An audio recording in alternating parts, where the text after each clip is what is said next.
What's up, Internet? Welcome to Once Over. I'm Kaylee, and today we're going to be giving the Once Over to an out-of-print DVD haul. That's right, more hauls because I can't help myself. If you have never joined me at my channel before, thank you so very much for stopping by. I love to do these haul videos because I am a media collector and I cannot stop myself ever from getting more and more things. But in addition to that, I also do movie reviews. I would love it if you would like and subscribe. It would really be a wonderful thing and I would appreciate it, and you will get tons of content, weekly content at that. So let's start out with how I got these out-of-print DVDs. I got these from Alex from The Creep Off. He is absolutely outstanding. He is super talented and amazing and tons of stuff, but in addition to that, he loves movies. He probably has seen exponentially more movies than I have. He knows way more about film than I do, and he and I have had some wonderful conversations about it. So I bought these off of him, and I asked him to just pick a selection of stuff that he thought that I would enjoy. I think that I've only seen one of these 19 movies. These are gonna be blind watches for me. I might just sit down and do like an entire weekend or week marathon of everything, because I think that most of these sound really exciting and wacky. So what did we get? First up, we got a twofer. This is The Naked Witch and Crypt of Dark Secrets. These are two shorter films. The Naked Witch is only 59 minutes and Crypt of Dark Secrets is only 71 minutes. And they came out in 61 and 76 respectively. I know nothing about these. I can't wait to check them out. Ooh. Please tell me what you've seen and what you love and what you hate in this collection, because I know almost nothing. Next we have Moslin Beach. I have at least heard of this one. The tagline is, "How do you propose to your girlfriend with a bunch of naked people around?" I'm sorry, a bunch of naked people all around. Can't forget that all. They're everywhere. So this one for sure is set on a nudist beach. I don't know anything else about it. When I was a kid, I thought nudist beaches were for bad people. I was like, you're not supposed to be naked in public, so only bad people go to nudist beaches. But apparently they're also spots for proposals. Everybody get engaged, yay. Next we have Made in Sweden. Made, M-A-I-D.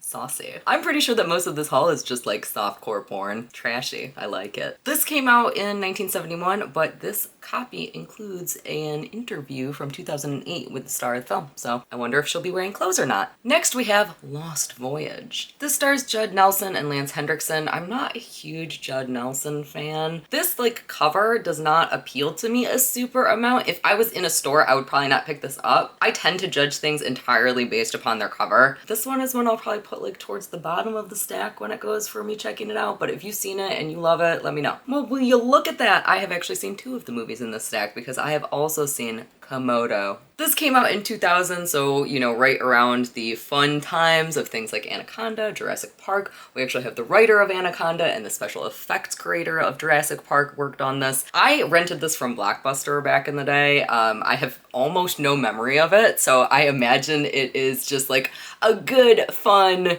enjoyable trash monster movie, dragon movie, lizard movie, Komodo.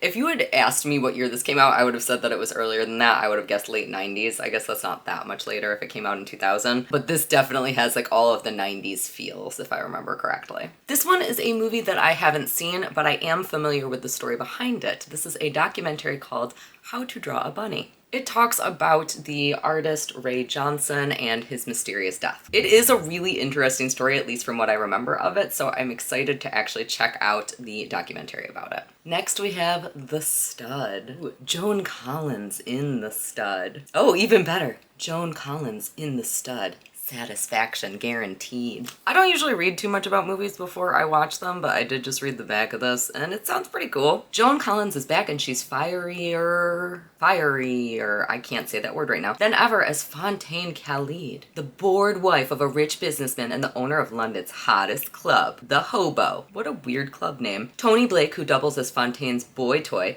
manages the club. But with Fontaine's debauched behavior and erratic demands, Tony secretly plans to break away from his benefactor. When Alexandra, Fontaine's stepdaughter, grabs Tony's attention, it will be the battle of seduction as Fontaine stops at nothing to make sure nobody takes her stud. He belongs to Joan Collins. All right, here we go. This is not a movie that I am personally familiar with, but I am familiar with the director, and I am a big fan of the director. This is Sodomania, directed by Jess Franco. Probably my favorite Jess Franco film is Venus in Furs. He is definitely a little bit of an exhibitionist, shall we say. He does the exploitation stuff. Sexploitation, some might even say. And this just says right on the cover, we know what we're getting. It's perverse. I don't know if that's a positive review or a negative review, but I like it. I think there might actually be another Jess Franco one in this stack. It's not Venus in Furs, though. Look at that. It was the next movie on the stack. It's Nightmares Come at Night. This is an erotic nightmare. On brand for Jess Franco. Haunted by bloody, nocturnal visions, and fears she is going insane. I'm not being crazy, that's actually how this reads here. I expect that this is just gonna be like cult, sleazy, horror-y, at least edge of your seedy sort of stuff. I'm pretty pumped about the Jess Franco stuff in here. Now we have Until September. I looked this one up because I was like, this does not look like any of the other movies in this stack. Doesn't this kind of remind you of like My Girl? It doesn't look like anything is going crazy in this movie. I think it's pretty crazy. This is directed by Richard Marquand. It came out in 1984, 1 year after Richard's previous film, which was Return of the Jedi. It's my understanding this is a pretty saucy and seductive movie. Apparently the saucy and seductive stuff makes my hands want to do this today. So I think that despite the fact that this looks like a pretty innocuous cover, I think this is gonna be pretty raunchy. Just like Return of the Jedi.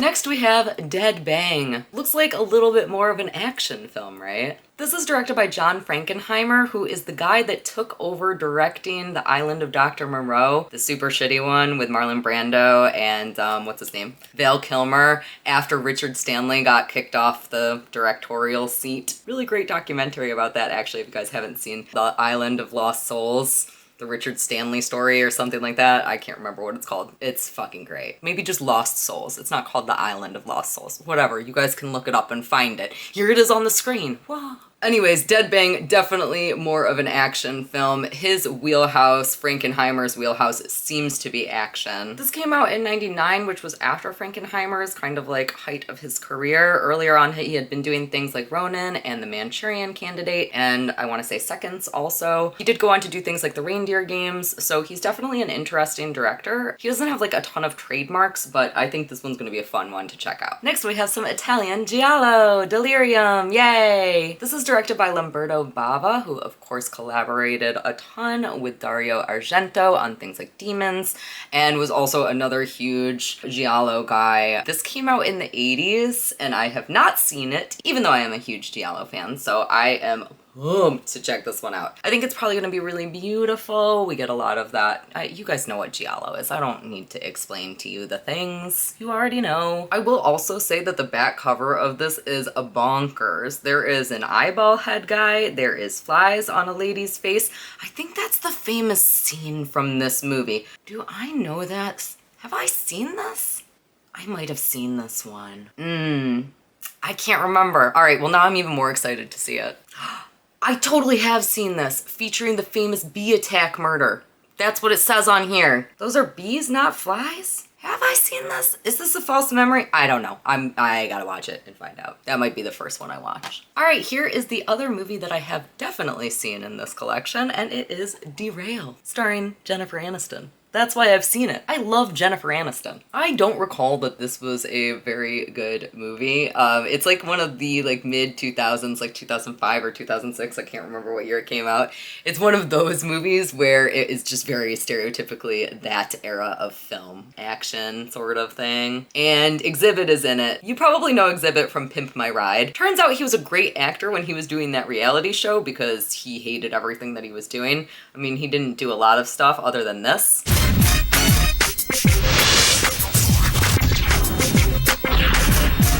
It can only be one. Let's go. But I remember him being very bad in Derailed. So his acting skills on Pimp My Ride, a little bit better than here as far as I recall. Now we're getting back into the smut with Mischief. The New York Post called it sexy. What a review. Oh, actually, this is a pretty good review. The New York Times says, if Norman Rockwell had wanted to make Porky's, he might have come up with something like Mischief. All right, all right. Who is this director also? I looked him up, Mel Dramsky. I just looked up his name. Mel Damsky. It looks like he has done this and then like about 1,000 Lifetime Christmas movies. He's done more things than that. That's just the funny description of his catalog of filmography. And then we have Myra Breckenridge. So I have heard of this one. I am a huge fan of Mae West, who is in this, and of course of Raquel Welch, who is also in this. So I am familiar with the idea of this movie, but I know almost nothing about it. Oh shit, Farrah Fawcett's in this too? I remember this. Okay, so Gore Vidal wrote the book, and then he completely renounced this film. He was like, that's a bad movie. Bad movie. So I think I'll like it based on that. And perhaps an even smuttier movie, Three Nuts in Search of a Bolt. Mamie Van Doren, though. Ooh. Bonus, rare, nude photos. There's an exclamation mark after it, so we have to get excited. Oh, and Tommy Noonan. I'm sorry, I just looked this up because not only does it have Tommy Noonan in it, but it's directed by Tommy Noonan, which surprised the heck out of me because you might remember him from things like Gentlemen Prefer Blondes. He was in a ton of movies, so I did not know that he was a director. Turns out this is his only feature film, and it looks like pure milk being poured on a girl. I don't know how to describe this movie. My bones are so brittle, but I always drink plenty of milk. I do like on the cover. Do you guys see all these like fake, like photoshopped in bubbles everywhere? She's got like a little bubble crown. So pretty. I really can't wait to check out the sizzling photo gallery on this one. 3 left. Bloody Pit of Horror. He was a homicidal maniac who lived to kill. This is another one that I'm not familiar with. I'm going to guess that it is some sort of Italian horror movie because on the back here it says that it was produced by Francesco Merli, aka Frank Merle, and directed by Massimo Polippo. Oh, I can't say names either, but his AKA is Max Hunter. So I'm gonna go ahead and guess that this is Italian, that sort of era of the Italian fun times. I love it. Ooh, this has to do with a reincarnation of the Crimson Executioner, a 17th century madman whose body is entombed in the castle's Iron Maiden. Cool! Spider webs, weird creepy doms, Iron Maidens, blood, what's not to like? Pretty women, I'm guessing. Then we have Daughters of Darkness, which claims that it is a stylish adult vampire movie. Again, I guess that probably means softcore porn with vampires. I feel like this is one that you guys are all gonna have seen and that I'm just out of the loop. Have you guys seen this one? There's something about this that makes me think that I just somehow skipped the knowledge of this when everybody else knows about it. And lastly, we have Eaten Alive. This is another one that I am surprised that I have missed out on because it is in my general wheelhouse of stuff that I really love. It's directed by Umberto Lenzi, so he of course directed also Cannibal Ferox. I'm a huge fan of Cannibal Holocaust and that sort of film, and I know that this is definitely in that vein, so I'm pumped to see this one. I think that it is a little bit more sexual than the other films that are like this in the cannibal stuff from the 70s and 80s, but I'm not 100% sure. The back cover definitely makes it look like that. I can't show you guys this back cover. It's saucy back there. I believe that there is a pretty infamous DILDO scene in this. I have not ever seen that scene. I've heard about it. I think that's in this one. Is that in this one? It is, isn't it? Yay! I finally get to see it. It's gonna be great. Anyways, those are all of the movies that I got from Alex from the Creep Off. Alex, I just want to say thank you so much for picking these out for me. I appreciate very much that you chose stuff for me so that I get to watch stuff that I haven't seen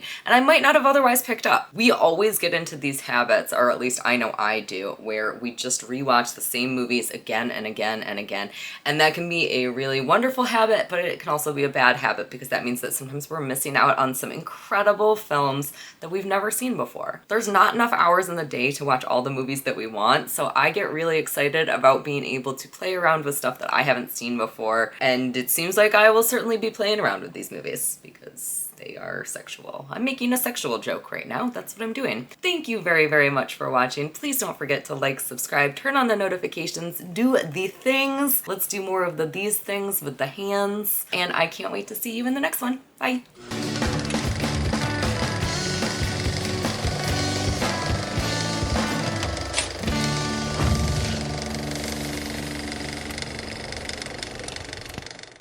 Joan Collins is back and she's fiery, that's a hard fucking word.